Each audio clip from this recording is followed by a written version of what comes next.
मैं हूँ Genghis Khan की एक गुलाम, और आज मैं आपको दिखाने वाली हूँ कि दुनिया का सबसे खौफनाक शासक अपने गुलामों के साथ क्या क्या करता था।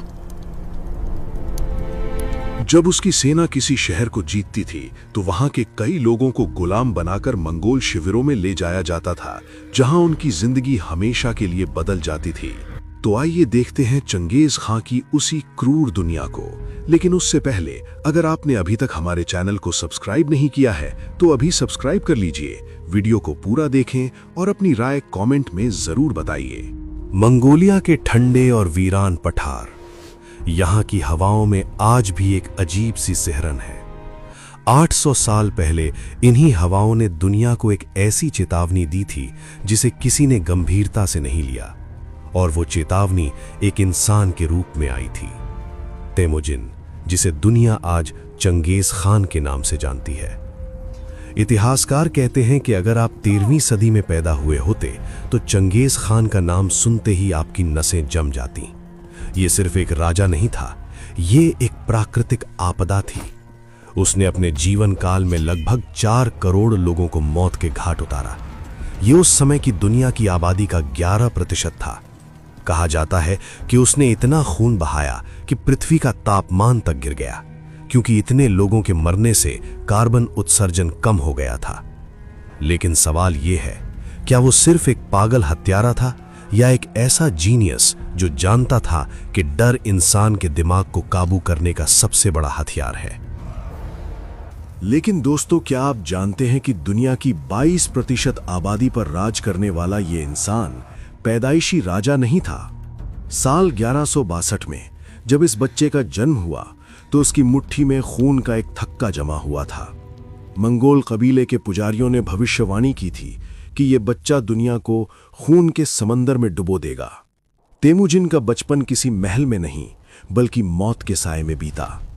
जब वो मात्र 9 साल का था तो एक दुश्मन कबीले ने उसके पिता यसुगेई को खाने में जहर देकर मार डाला। पिता की मौत के बाद उसके अपने ही कबीले के लोगों ने उसकी मां होलून और उसके छोटे भाई बहनों को मंगोलिया के उन वीरान और खतरनाक जंगलों में मरने के लिए बेसहारा छोड़ दिया। सोचिए, उस 9 साल के बच्चे की मानसिक स्थिति। जो कल तक कबीले के सरदार का बेटा था, आज वो और उसकी मां जंगली चूहों, जड़ों और सड़े हुए जानवरों का मांस खाकर अपनी जान बचा रहे थे। यहीं से तेमुजिन के अंदर पलने लगा वो शैतान जिसने बाद में दुनिया को राख में बदल दिया। ताइचू नाम के क्रूर कबीले ने तेमुजिन को बंदी बना लिया और उसे गुलाम की तरह रखने लगे। उन्होंने उस छोटे से लड़के के गले और हाथों में लकड़ी का एक भारी पट्टा डाल दिया जिसे कांग कहा जाता था, ताकि वो कभी भाग न सके। कई महीनों तक तेमुजिन जानवरों की तरह जंजीरों में बंधा रहा और रोज कोड़े खाता रहा। लेकिन एक रात जब सारे पहरेदार शराब के नशे में धुत थे तो तेमुजिन ने उसी भारी लकड़ी के पट्टे के साथ एक गहरी नदी में छलांग लगा दी। वो पानी के अंदर सिर्फ अपनी नाक बाहर निकालकर तब तक छिपा रहा जब तक कि दुश्मन उसे ढूंढते हुए बहुत दूर नहीं चले गए। इस रोंगटे खड़े कर देने वाले अनुभव ने उस छोटे से बच्चे को यह सिखा दिया कि इस दुनिया में कमजोर के लिए कोई जगह नहीं है, और अगर जिंदा रहना है तो पत्थर से भी ज्यादा कठोर बनना पड़ेगा। तेमुजिन के अंदर की यह क्रूरता पहली बार तब दुनिया के सामने आई जब वो सिर्फ 13 साल का था। शिकार के दौरान एक छोटी सी चिड़िया को लेकर उसका अपने ही सौतेले भाई बेख्तेर से झगड़ा हो गया। तेमुजिन ने बिना पलक झपकाए अपने ही भाई के सीने में तीर उतार दिया।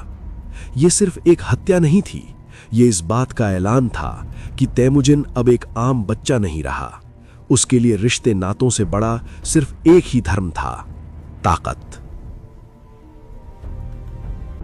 धीरे धीरे तेमुजिन जवान हुआ। उसकी शादी बोर्टे नाम की एक बेहद खूबसूरत लड़की से हुई, लेकिन उसकी किस्मत को चैन कहाँ मंजूर था। एक दिन दुश्मन कबीले ने उसके तंबू पर हमला किया और उसकी जान से प्यारी पत्नी बोर्टे का अपहरण कर लिया। बस यही वो पल था जिसने एक अनाथ लड़के को चंगेज खान बनने पर मजबूर कर दिया। अपनी पत्नी को वापस पाने के लिए तेमुजिन ने अपनी बचपन की दोस्ती और कूटनीति का ऐसा जाल बिछाया कि उसने रातों रात एक विशाल सेना खड़ी कर ली। उसने दुश्मनों के कबीले पर ऐसा कहर बरपाया कि जो भी उसके रास्ते में आया उसे काट कर फेंक दिया गया। उसने अपनी पत्नी को तो वापस पा लिया, लेकिन अब उसे खून की लत लग चुकी थी। तैमुजिन अब रुकने वाला नहीं था। उसने मंगोलिया के आपस में लड़ने वाले हर छोटे बड़े कबीले को या तो अपने सामने घुटने टेकने पर मजबूर किया या उन्हें हमेशा के लिए मिट्टी में मिला दिया। साल 1206 तक आते आते मंगोलिया का पूरा परिदृश्य बदल चुका था।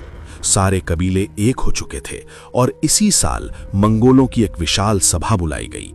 इसी सभा में तैमुजिन को एक नया नाम और एक नई उपाधि मिली, चंगेज खान, यानी पूरी दुनिया का राजा। चंगेज खान की जीत का राज उसकी तलवार में नहीं, उसके दिमाग में था। उसने मनोवैज्ञानिक युद्ध का आविष्कार किया था। जब मंगोल सेना किसी शहर पर हमला करती तो वे एक भयानक तकनीक अपनाते। वे पकड़े गए कैदियों और गुलामों को मारते नहीं थे, बल्कि उन्हें अपनी सेना के सबसे आगे खड़ा करते थे। सोचिए उस मंजर को, दुश्मन के तीरंदाज जब मंगोलों पर तीर चलाते तो उन्हें अपने ही देश के निहत्थे लोगों, अपने भाइयों और बेटों को मारना पड़ता था। इन गुलामों को मानव ढाल की तरह इस्तेमाल किया जाता था। चंगेज खान जानता था कि दुश्मन का मनोबल तोड़ने के लिए उसे शारीरिक नहीं बल्कि मानसिक चोट पहुंचानी होगी। साल 1209 में उसने तंगुत साम्राज्य पर हमला किया। वहां उसने 30,000 गुलामों को सबसे आगे खड़ा कर दिया। मंगोल सेना को खरोच तक नहीं आई और तंगुत साम्राज्य लाशों के ढेर में बदल गया। चंगेज खान का एक और अजीब शौक था। वो जीत का जश्न महलों में नहीं बल्कि खोपड़ियों के पिरामिड बनाकर मनाता था। जब वो किसी शहर को जीतता तो वहां के हर जीवित प्राणी, इंसान, कुत्ते, बिल्लियां, सबको मारने का आदेश देता। उसका तर्क था, अगर कोई भी जिंदा बचा तो वो भविष्य में मेरे खिलाफ बगावत कर सकता है। इतिहासकार जुबैनी लिखते हैं कि चंगेज खान की सेना जहां से गुजरती थी वहां पीछे सिर्फ राख और हड्डियों के पहाड़ बचते थे। उसने खूबसूरत शहरों को कब्रिस्तानों में बदल दिया और सबसे खौफनाक बात, वो इन लाशों के बीच बैठकर अपनी रानियों के साथ जश्न मनाता था। उसे मरते हुए की चीखें संगीत की तरह लगती थीं। चंगेज खान की क्रूरता की हदें तब पार हो गईं जब बात उसके परिवार पर आई। साल 1221, फारस, आज का ईरान का शहर निशापुर, ये उस समय दुनिया का सांस्कृतिक केंद्र था। चंगेज खान का दामाद तोकुचर निशापुर के एक तीरंदाज के हाथों मारा गया। जब ये खबर चंगेज की बेटी तक पहुंची तो वो गम से पागल हो गई। उसने अपने पिता से बदला मांगा। चंगेज खान ने अपनी बेटी के आंसुओं का जवाब दुनिया के सबसे बड़े कत्लेआम से दिया। उसने अपनी सेना को आदेश दिया कि निशापुर में एक भी चीज जिंदा नहीं बचनी चाहिए, न इंसान, न जानवर, न परिंदे, यहां तक कि वहां की जमीन को भी इतना खोद दो कि वहां दोबारा घास भी न उग सके। अगले 10 दिनों में निशापुर में 17 लाख लोग मारे गए। पुरुषों, महिलाओं और बच्चों के सिर काटकर अलग अलग पिरामिड बनाए गए। चंगेज खान की बेटी ने खुद उस शहर की तबाही को अपनी आंखों से देखा। ये बदला नहीं था, ये प्रलय थी। इतिहासकार कहते हैं कि सत्ता का नशा शराब से भी ज्यादा खतरनाक होता है। चंगेज खान को दुनिया जीतने के बाद एक अजीब सी कुंठा होने लगी थी। उसे लगने लगा था कि इंसान तो उसके सामने कीड़े मकोड़े हैं। अब उसे कुदरत के सबसे ताकतवर जानवरों को हराना था। उसे एक बेहद खौफनाक शौक चढ़ा, मरते हुए हाथियों की चीखें सुनना।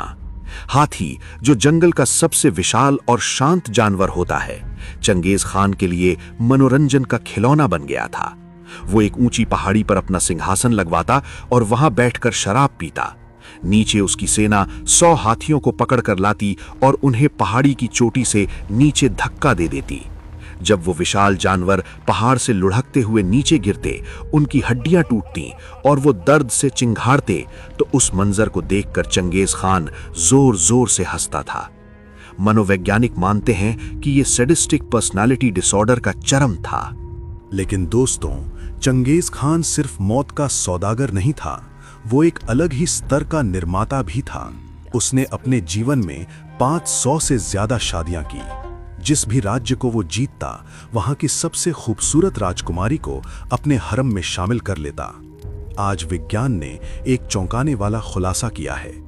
एक रिसर्च के मुताबिक स्टार क्लस्टर क्रोमोसोम, ये एक खास तरह का वाई क्रोमोसोम है जो आज एशिया के 8% पुरुषों में पाया जाता है। वैज्ञानिक मानते हैं कि ये चंगेज खान का ही लीनिएज है। आज दुनिया में लगभग 1.6 करोड़ पुरुष ऐसे हैं जिनका डीएनए सीधा चंगेज खान से मिलता है। इसका मतलब है कि आज हर 200 में से एक आदमी चंगेज खान का वंशज है। उसने पूरी दुनिया के जेनेटिक्स को बदल कर रख दिया। वो एक तरफ मौत बांट रहा था और दूसरी तरफ अपनी नस्ल को पूरी दुनिया में फैला रहा था। ये उसकी अमर होने की एक अजीबोगरीब कोशिश थी। सोचिए, एक आदमी की हवस और ताकत ने मानव जाति के इतिहास को जैविक रूप से बदल दिया। हजारों साल बाद भी उसका डीएनए सांस ले रहा है, चल रहा है और शायद ये वीडियो भी देख रहा है। इतिहास का सबसे बड़ा व्यंग्य देखिए, जिस इंसान ने करोड़ों लोगों को मारा, उसी ने आज की ग्लोबलाइजेशन की नींव रखी। इसे इतिहास में पैक्स मंगोलिका कहा जाता है। चंगेज खान की क्रूरता ने एक ऐसी शांति स्थापित की थी कि कहा जाता था कि एक जवान लड़की अपने सिर पर सोने का थाल लेकर यूरोप से चीन तक पैदल जा सकती थी और उसे कोई छेड़ने की हिम्मत नहीं करता था। चंगेज खान में रेशम मार्ग को फिर से जिंदा किया। पहली बार पूरब और पश्चिम जुड़े। चीन का कागज, प्रिंटिंग प्रेस और बारूद मंगोलों के रास्ते ही यूरोप तक पहुंचा। अगर चंगेज खान ना होता तो शायद यूरोप में पुनर्जागरण इतनी जल्दी ना आता। उसने दुनिया का पहला इंटरनेशनल पोस्टल सिस्टम याम बनाया था, जिससे संदेश हजारों मील दूर कुछ ही दिनों में पहुंच जाते थे। उसने तलवार से दुनिया को काट दिया, लेकिन व्यापार और संस्कृति के धागे से उसे दोबारा सिल भी दिया। साल 1227। चंगेज खान अब 65 साल का हो चुका था। उसने चीन के पश्चिमी शिया साम्राज्य को हरा दिया था, लेकिन तभी अचानक उसकी मौत हो गई। आज तक ये एक रहस्य है कि उसकी मौत कैसे हुई। इतिहास में दो प्रमुख थ्योरीज हैं। मंगोल इतिहासकार कहते हैं कि शिकार करते वक्त वो अपने घोड़े से गिर गया था, उसे अंदरूनी चोटें आईं और कुछ दिनों बाद उसकी मौत हो गई। दूसरी लोक कथाओं का रहस्य ज्यादा प्रचलित और खौफनाक है। कहा जाता है कि पश्चिमी शिया साम्राज्य को हराने के बाद चंगेज खान ने वहां की एक खूबसूरत राजकुमारी को अपनी दासी बनाने के लिए अपने तंबू में बुलाया। वो राजकुमारी अपने कपड़ों में एक खंजर या कैंची छुपाकर लाई थी। जैसे ही चंगेज खान ने उसे छूने की कोशिश की, उसने चंगेज को एक गहरा घाव दिया। अत्यधिक खून बहने से उस विश्व विजेता की एक तंबू के अंदर तड़प तड़प कर मौत हो गई।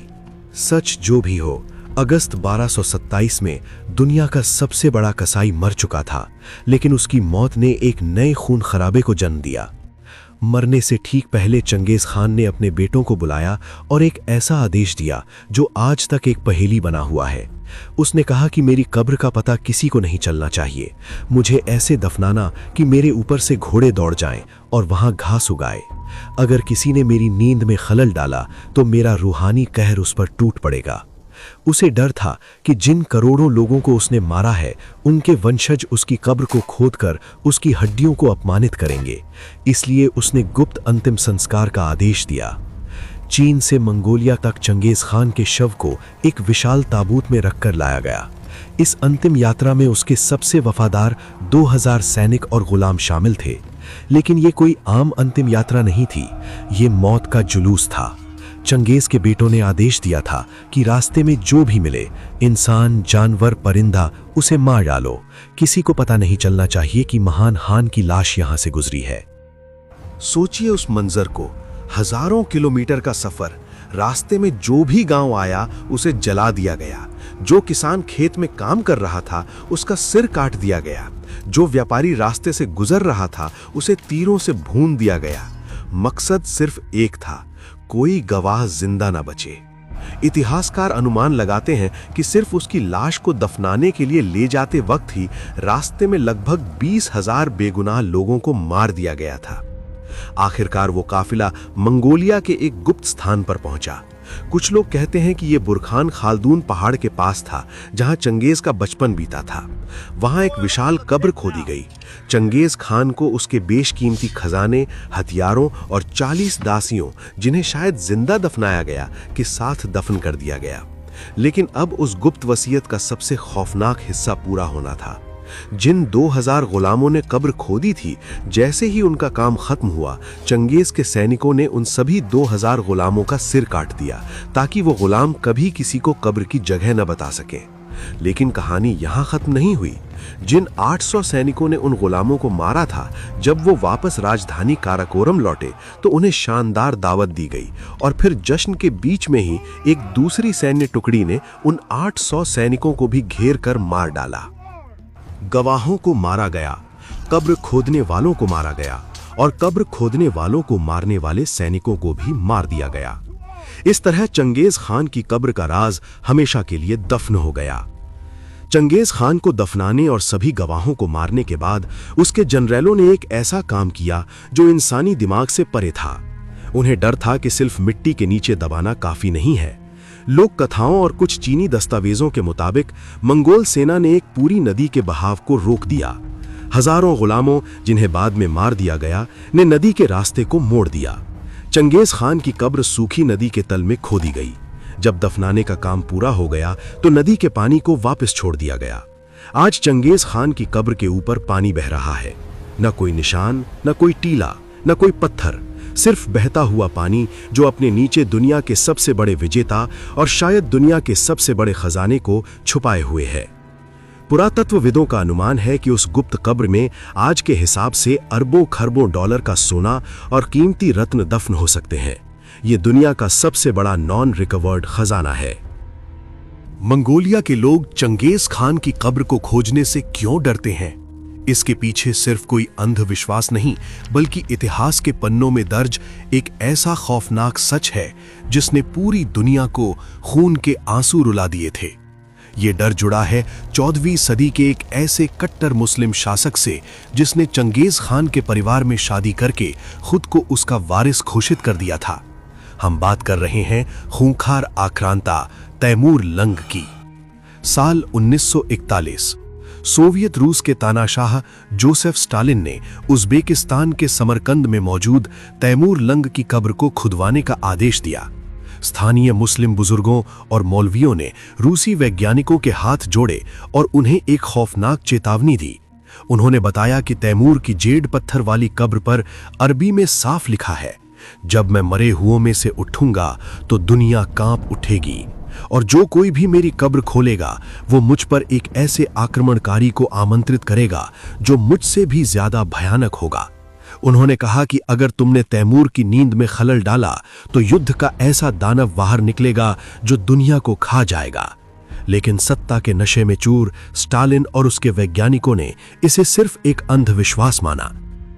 19 जून 1941 को भारी पत्थर हटा दिया गया और तैमूर लंग की वो मनहूस कब्र खोल दी गई।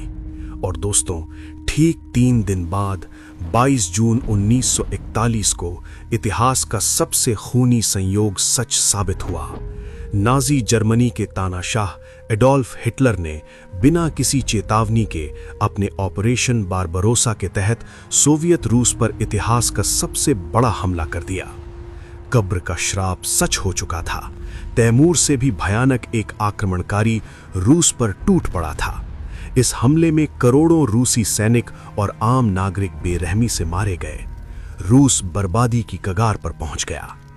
कहा जाता है कि जब हार सामने दिखने लगी तो स्टालिन को उस खौफनाक श्राप का एहसास हुआ।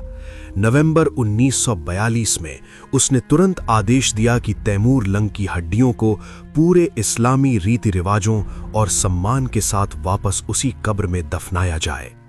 और सबसे चौंकाने वाली बात, जैसे ही तैमूर को वापस दफनाकर कब्र बंद की गई, उसके कुछ ही दिनों बाद सोवियत सेना ने स्टालिनग्राद की लड़ाई में जीत हासिल करना शुरू कर दिया, जो हिटलर की हार और द्वितीय विश्व युद्ध का सबसे बड़ा टर्निंग पॉइंट साबित हुआ। यही वो खौफनाक कारण है कि मंगोलिया के लोग कांप उठते हैं। उनका मानना है कि अगर सिर्फ तैमूर की कब्र खोलने से द्वितीय विश्व युद्ध भड़क सकता है, तो सोचिए अगर चंगेज खान की कब्र खुली, जो कि तैमूर से कई गुना बड़ा कसाई था, तो दुनिया का क्या हश्र होगा। शायद कोई ऐसा दानव बाहर निकले जो पूरी इंसानियत को ही निगल जाए। यही वजह है कि मंगोलिया में 240 वर्ग किलोमीटर का एक इलाका आज भी एक खोरेग या द ग्रेट टैबू कहलाता है। पिछले 800 सालों से दरहात कबीला इस जगह को दुनिया से छुपा कर रख रहा है।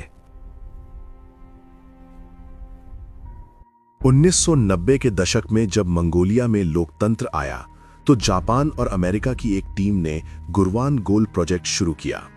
उनका मकसद था चंगेज खान की कब्र ढूंढना।